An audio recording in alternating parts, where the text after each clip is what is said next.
Cuba tenemos grandes poemas y todos ellos constituyen el gran poema que es la Revolución Cubana, que hizo triunfar Fidel Castro.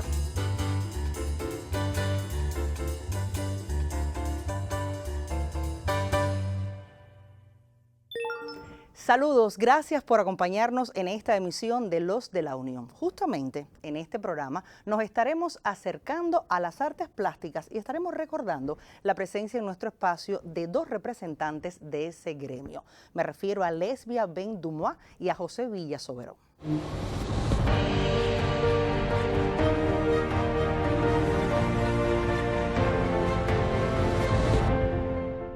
Vamos a ubicarnos alrededor de la década de los 80, cuando Soberón, después de haber tenido pocos años de graduado, pues llega a ingresar y a ser parte de la UNIAC. ¿Recuerda aquel entorno creativo? ¿Qué figuras se destacaban en aquel entonces? Bueno, alrededor de artes plásticas se destacaban muchas figuras, pero independientemente de las figuras que se destacaban, que eran realmente los grandes protagonistas de la década del 80, o los que ya estaban consagrados, la UNIAC significaba en ese momento un grupo realmente de figuras destacadas de las artes plásticas. Eran para mi generación, de alguna manera, el referente de las figuras ya validadas por su obra. Creo que ingresar ahí significaba, para mi generación por lo menos, y para muchas generaciones, significaba un punto importante de reconocimiento en el trabajo. Llegar a ser parte de la UNIAC también posibilitaba ese intercambio, ese debate, esa confluencia generacional. ¿Qué pasó una vez que estuvo adentro? ¿Recuerda cuáles eran los debates de aquella época? Recuerdo algunos debates. Yo recuerdo que en artes plásticas al menos, uno de los debates más comunes era una época donde se producían precisamente en artes plásticas transformaciones realmente importantes. Por ejemplo, aparecían los primeros artistas jóvenes que ingresaban y probablemente hayan ingresado junto conmigo en la UNIAC, tratando de imponer la instalación como una manifestación artística. Sin embargo, la concepción que todavía existe, porque no hemos encontrado otra, tradicional de la UNIAC, era la más académica: pintura, escultura, grabado, fotografía, cerámica. Y entonces los debates, por ejemplo, relacionados con el ingreso, era válido ingresar a la UNIAC en pintura cuando no se hacía pintura, que lo que se podía hacer era instalación. Pero yo creo que esos debates conceptuales del arte, de alguna manera, eran inevitables, pero siempre tenían solución, porque realmente siempre habían personas preparadas, inteligentes, que eran capaces de comprender que con el tiempo se iban modificando muchos esquemas del lenguaje artístico. Hablamos del ingreso a la UNIAC, los que pertenecemos sabemos cómo es el proceso, pero quizás hay un público que desconoce cuál es el mecanismo para llegar a pertenecer. Hablamos también de crecimiento, ¿cómo sucede? ¿Qué opinión le merece este proceso que quizás en aquel entonces, en los 80, era reducido a algunas zonas del país, pero hubo rápidamente una conexión con varias provincias y municipios? ¿Cómo sucedió todo ello? Eso ha cambiado mucho con el tiempo y en la medida de que ha habido más interés probablemente en pertenecer a la UNIAC, se ha ido de alguna manera perfeccionando y volviéndose un poco más exigente en el ingreso. Sobre todo me refiero a las artes plásticas, que es a lo que yo conozco. Porque cuando yo ingresé en la UNIAC, para mí fue una sorpresa. Nunca supe exactamente cómo era el proceso en el que yo ingresaba. Cuando yo ingresé, Sergio Martínez, un escultor que yo conocía, que era una persona que yo tenía mucho vínculo, apreciaba mucho y eso, que es el autor del Quijote, de la escultura que está en 23, él como que avaló mi ingreso, recomendó mi ingreso y un buen día me llama y me dice: mira, te recomendé para la UNIAC que ingresaste. Claro, eso ya hoy en día, éramos muy pocos en aquella época los que ingresábamos a la UNIAC. Hoy en día métodos así ya no funcionan, ¿no?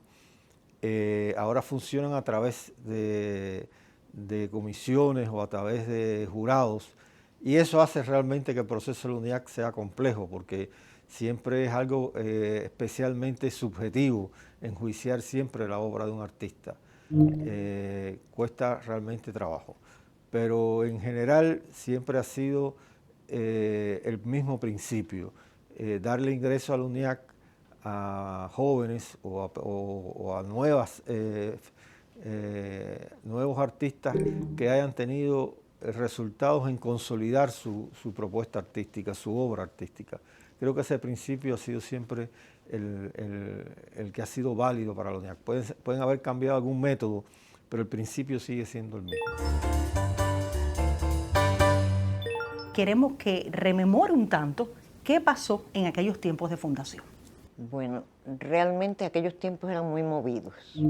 Ya habían pasado la reunión de Fidel con los llamados intelectuales, ¿no? Y se había creado un comité gestor. Y yo no pertenecía a ese comité gestor, en ese momento no sabía ni siquiera si iba a ser miembro de la UNIAC, pero nos habían pedido que colaboráramos.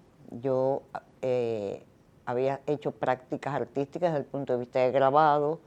Los grabadores todos fuimos gente bastante entusiasta. Ahora yo recuerdo que en la época de Sosa Bravo también, que éramos los que trabajábamos juntos.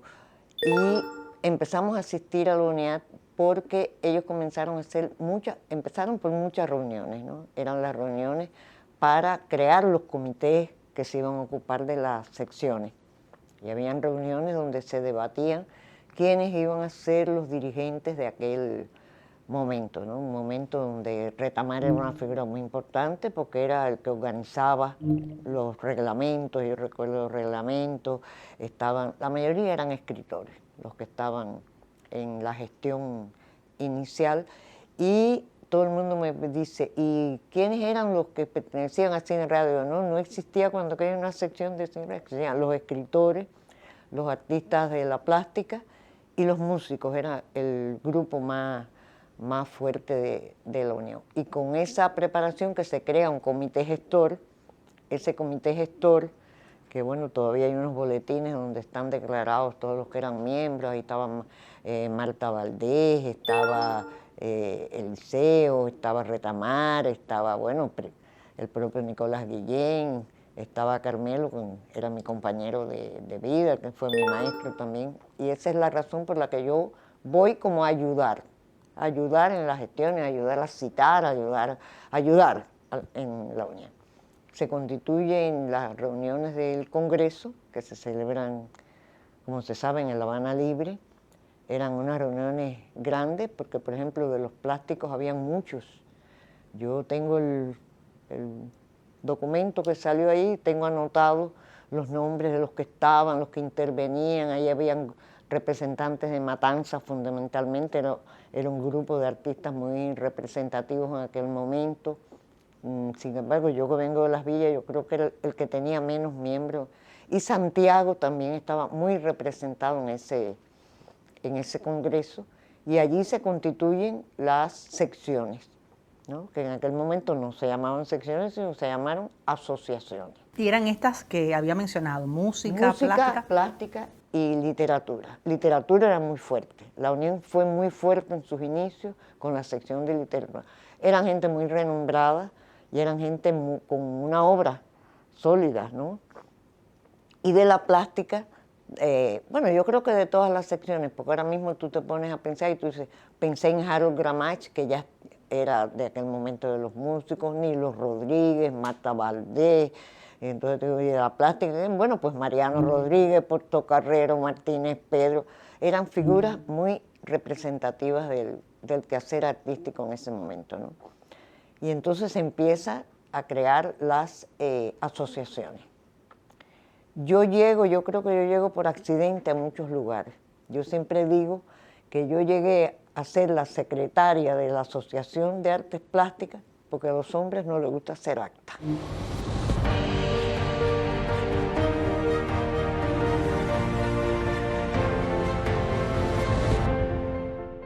Hoy en esta emisión de Los de la Unión reseñamos presencia de importantes artistas e intelectuales a propósito del aniversario 63 de la creación de la UNIAC. La obra de Soberón casi siempre está, yo diría que mayoritariamente está en diálogo permanente con la gente, está en la calle, no está en los salones de arte específicamente, sino que se reconfigura constantemente. ¿Es parte entonces la obra de Soberón resultado de esos debates de la UNIAC? Probablemente sí, yo creo que uno siempre es resultado de las ideas, de su momento, de las ideas que prevalecen, coincida o no con ellas, siempre es el resultado de esas ideas. Y a mí, como tú dices, efectivamente, lo que más me interesa del arte, lo que más me interesa de la escultura es el espacio público, el poder situar una obra que pueda ser recibida por un público muy amplio, no solamente un público reducido de un coleccionista, sino que pueda intercambiar con la población de manera mucho más general. Creo que eso, en mi caso, es algo que me interesa mucho y que siempre he sentido que me enriquece la obra, de alguna manera. Nosotros queremos hablar específicamente de una obra que creo que ahí también va el espíritu de la UNIAC, pero antes de abordarla queremos también darle la libertad de que quizás nos pueda mencionar cuáles de otras de las obras que también han sido reconocidas, han salido quizás de la impronta de ideas estadas desde la UNIAC, han salido también de esa unión entre los artistas que pudo haber sugerido un debate, un encuentro, resultado de algún premio. ¿Cuáles son para Soberón esas obras que hoy distinguen su obra artística, pero también esa mirada del gremio artístico? Bueno, no sabría ahora de momento decirte cuáles, porque creo que casi todas son el resultado de ese enriquecimiento permanente que tienen todos los creadores. Yo creo que ese es precisamente el elemento más válido y es quizás lo que más convocatoria durante muchos años le ha dado a la UNIAC. La idea de que uno puede intercambiar, encontrarse, convivir a veces con algunos de los proyectos, con otros profesionales. Mucho y de manera muy especial para nosotros, las artes plásticas, porque quizás a diferencia de otras manifestaciones que siempre son colectivas, la manifestación de las artes plásticas casi siempre es muy solitaria. El artista plástico por lo regular trabaja en el taller, a veces rodeado con uno o dos colaboradores o uno o dos compañeros de trabajo, pero no tiene la característica que pueden tener otras manifestaciones como la música, como el teatro, como la danza, que son géneros que siempre son colectivos. El de las artistas plásticas por lo regular siempre sale casi siempre de la soledad del creador. Por eso tener espacios como la UNIAC facilitan mucho y colaboran mucho incluso a resolver problemas que a veces no son fácilmente conocidos. La UNIAC históricamente se ha dedicado a hacer comprender conflictos que siempre hemos tenido los creadores, que por lo regular, como no son de una gran parte de la sociedad o no son de una gran parte de la población, cuesta trabajo entenderlo. Sin embargo, la UNIAC ha apoyado mucho el entendimiento de esa problemática. Cuando hace algunos instantes mencionaba la obra, estábamos pensando evidentemente en la escultura a John Lennon.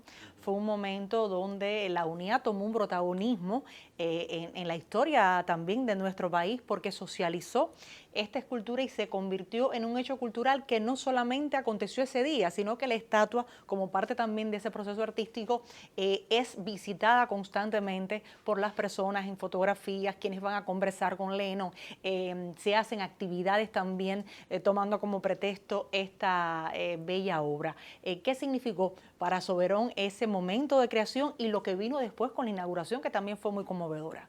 Bueno, para mí fue una gran sorpresa. Para mí realmente fue una gran sorpresa.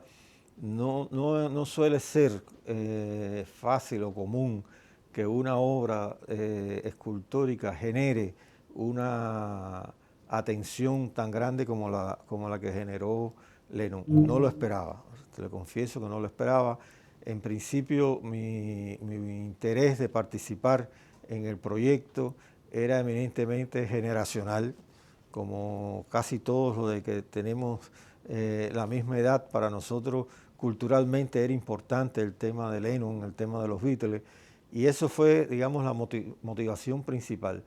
Pero nunca esperé que la escultura fuera a trascender el interés, salvo de nuestra generación, y que fuera a trascender incluso a nivel de ciudad o a nivel de país, pues, de alguna manera. Eso para mí fue una sorpresa, pero bueno, hubo mucha sorpresa. Fue la sorpresa de la inauguración, que fue realmente algo muy, muy especial, que el propio Fidel asistiera a la inauguración, y que se haya mantenido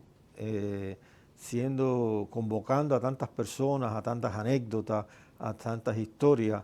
La escultura es algo realmente sorprendente, que ella misma por sí haya generado canciones, haya generado obras de teatro, haya salido en varias películas como un elemento, incluso casi como un personaje. Eso fue algo sorprendente. Hablemos ahora de la participación de José Villa Soberón ya desde la UNIAC, digamos que dentro del proceso organizativo, porque usted también ha asumido en diversos años responsabilidades dentro de la directiva de la UNIAC. ¿Qué le posibilitó estar en estos cargos? ¿Qué procesos se llevaron en aquel entonces? ¿Cómo fue, cómo contribuyó quizás ser funcionario y artista en una misma dimensión? Bueno, eso es complejo siempre, ser funcionario y artista.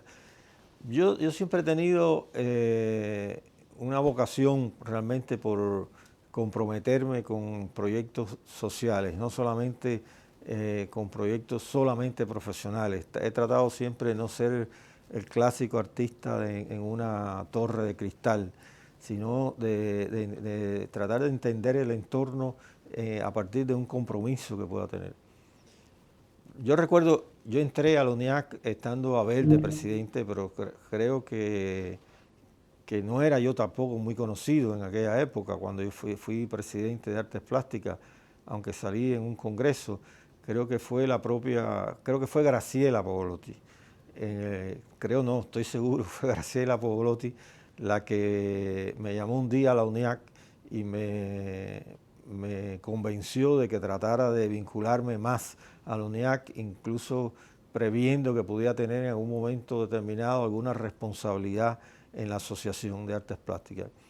Eso fue demasiado rápido, porque de ahí prácticamente, del prever tener alguna responsabilidad, terminé siendo el presidente de la Asociación de Artes Plásticas. Y siempre para mí fue una lección, la verdad. Es verdad que fue algo fue difícil convivir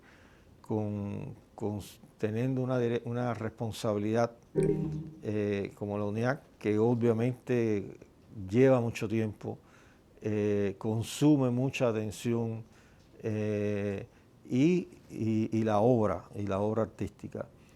Pero creo que de esas vivencias al final se enriquece la obra artística de un artista.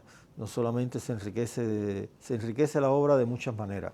Y creo que de alguna manera ese trabajo social que pudo haber sido la UNIAC me enriqueció la obra y me permitió conocer más a muchas personas que no conocía, o que no hubiera demorado mucho tiempo en tener acceso a ellos y poder intercambiar con muchos de ellos.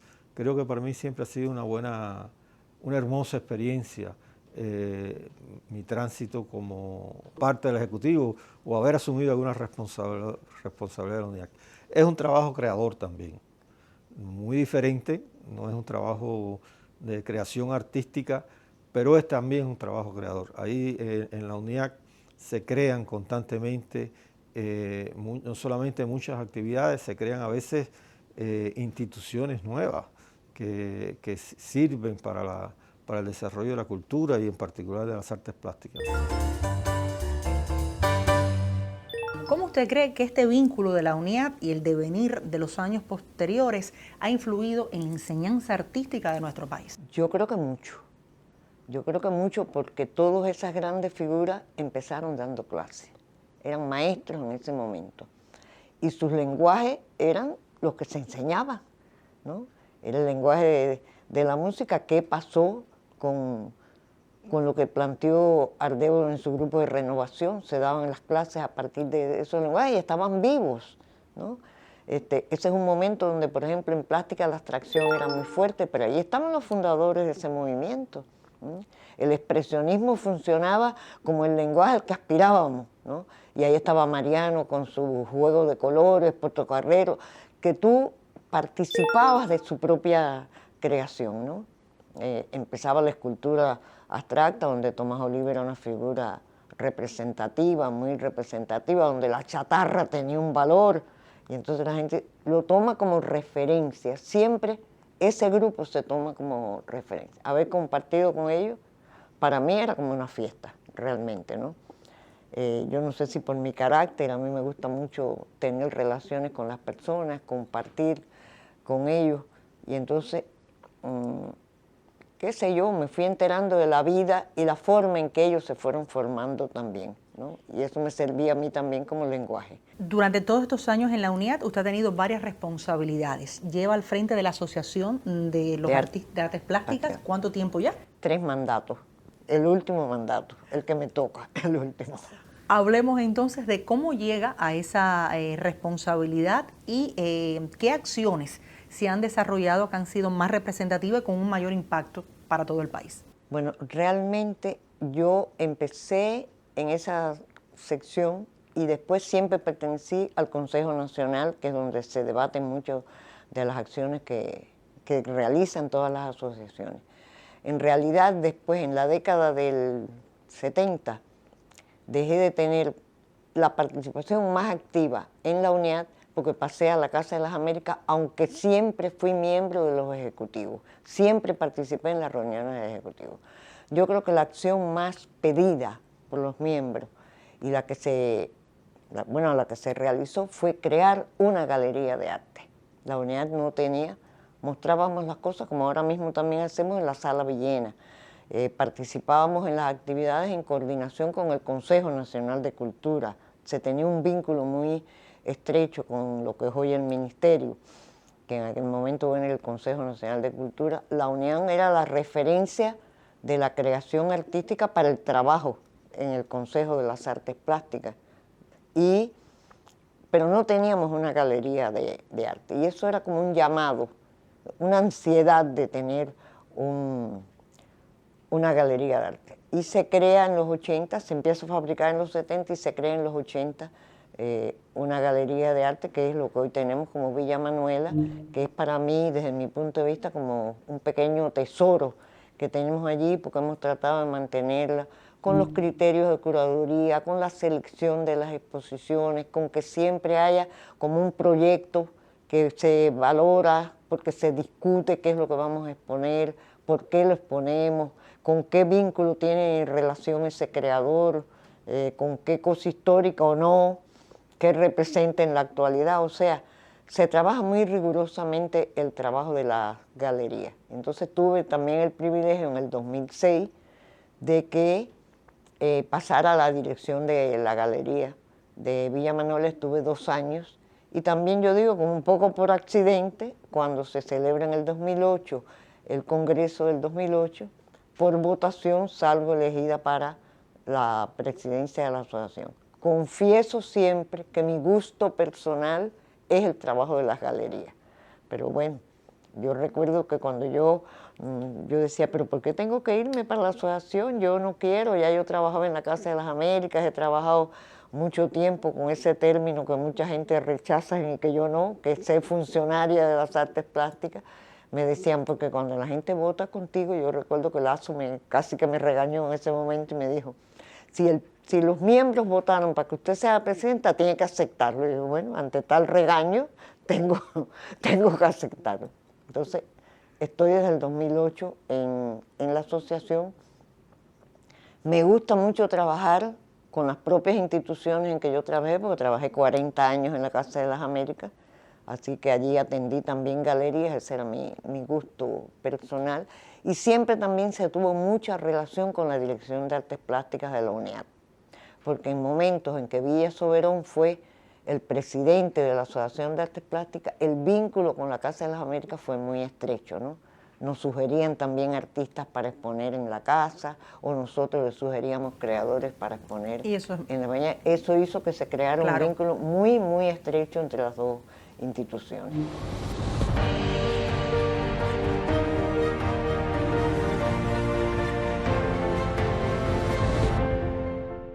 Y hoy en Los de la Unión rememoramos la presencia en nuestros estudios de Lesbia Ben-Dumois y José Villa Sobero. De esta manera vamos cerrando esta emisión y le estaré esperando la próxima semana.